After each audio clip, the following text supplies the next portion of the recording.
മഴക്കാലമൊക്കെയാണ്. ഇപ്പോൾ പനി ചുമ മാറത്തേയില്ല. അതിന് ഞാനൊരു ചെറിയ മരുന്ന് ഇവിടെ ഉണ്ടാക്കാൻ പോകുന്നത്. കുറച്ച് കൊച്ചുള്ളി മിക്സിയിലിട്ട് ഒന്ന് ചതയ്ക്കാൻ പോവുക. ചുമയ്ക്ക് ഏറ്റവും പറ്റിയ ഒരു മരുന്നാണ്. മരുന്ന്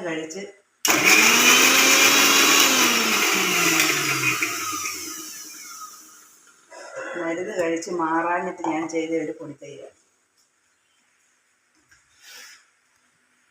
അരിപ്പയ്ക്കകത്തോട്ട് മാറ്റി ഞെക്കി അതിൻ്റെ നീരെടുക്കുക.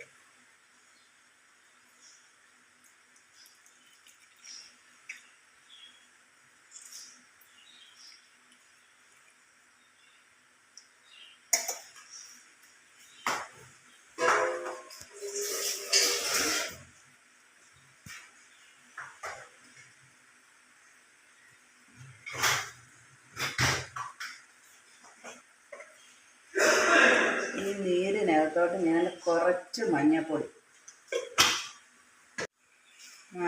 ഇതിനകത്തോട്ട് ചാടിച്ച് ഇതൊരു രാവിലെ ഉച്ചയ്ക്കും വൈകിട്ടുമായിട്ട് 2 ദിവസം അടുപ്പിച്ച് കുടിച്ചാൽ ചുമ പോകും. നിങ്ങളെല്ലാവരും ഒന്ന് പരീക്ഷിച്ച് നോക്കണം.